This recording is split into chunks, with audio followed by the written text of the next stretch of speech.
नमस्कार. तुमच्या सर्वांचे माझ्या चॅनलमध्ये खूप खूप मनापासून स्वागत आहे. आज आहे श्री गणेश जयंती म्हणजेच माघी जन्मोत्सव.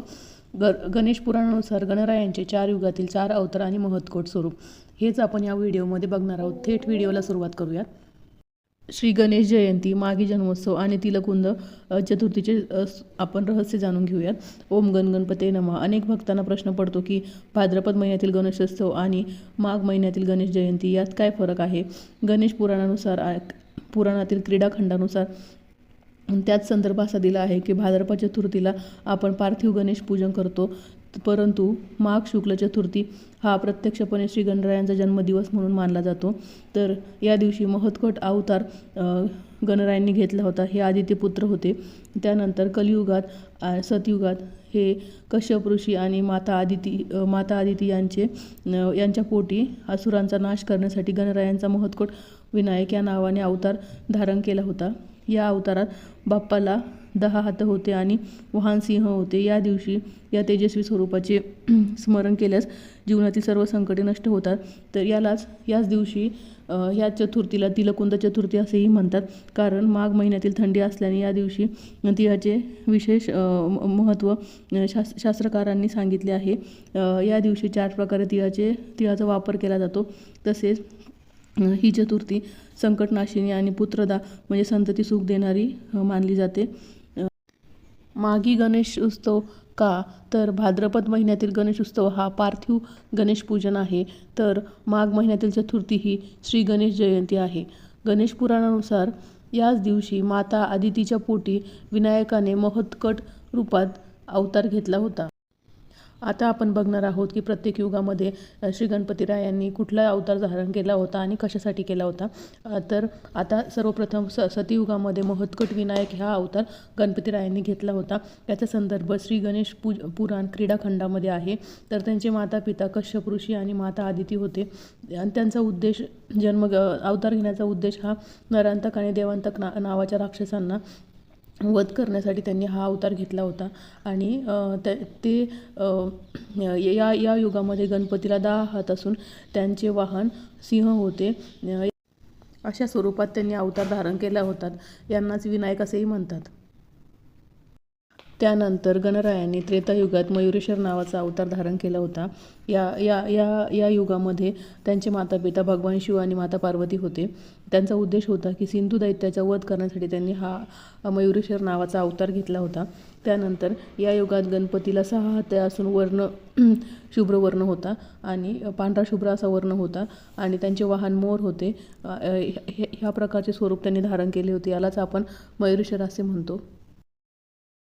त्यानंतर द्वापर युगात गजाननाचा अवतार धारण केला होता. या युगामध्ये माता पिता भगवान शिव आणि माता पार्वती होते.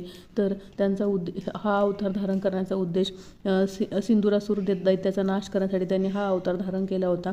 तसेच या युगात बाप्पांचे स्वरूप 4 हातांचे असून वर्ण तांबडा म्हणजेच रक्तवर्ण होते आणि त्यांचे वाहन मूषक होते म्हणजेच उंदीर होते.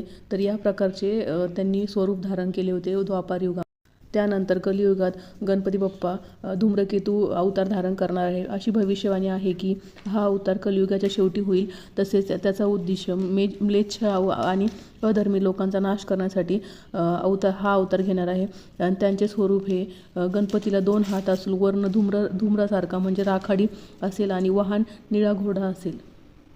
तर माघी गणेशोत्सवाला तिलकुंद चतुर्थी का म्हणतात हे आपण बघूयात. माघ महिन्यात थंडी असल्याने आरोग्याच्या दृष्टीने आणि शास्त्रानुसार तिळाला खूप महत्त्व आहे. कश्यप ऋषीने याच दिवशी तीळ आणि गुळाचा नैवेद्य दाखवून गणरायांची स्तुती केली होती, म्हणून याला तिलकुंद चतुर्थी असे म्हणतात. आणि या माघी जन्मोत्सवात तिळाचे फार महत्त्व आहे. तर माघी गणेश जयंतीला पूजा कशी करावी आणि व्रत कसे करावे हे आपण बघूयात.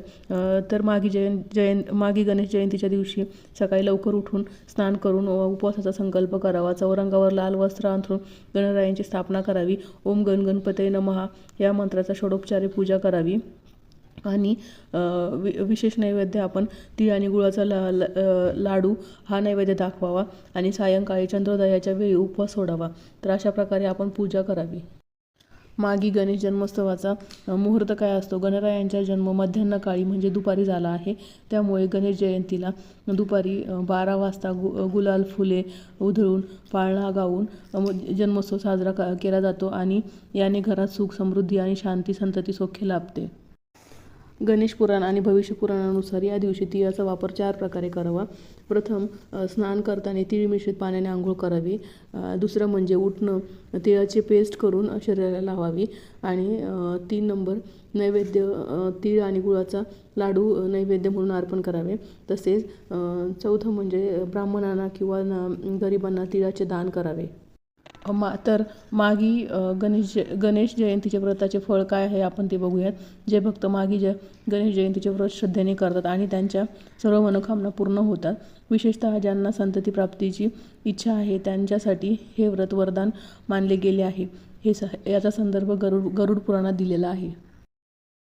तर तुम्हाला ही माहिती कशी वाटली कमेंटमध्ये नक्की सांगा. माहिती आवडल्यास लाईक, शेअर, सबस्क्राईब करायला विसरू नका. पुन्हा भेटूया एका नवीन व्हिडिओद्वारे एका नवीन आध्यात्मिक माहितीसह. धन्यवाद.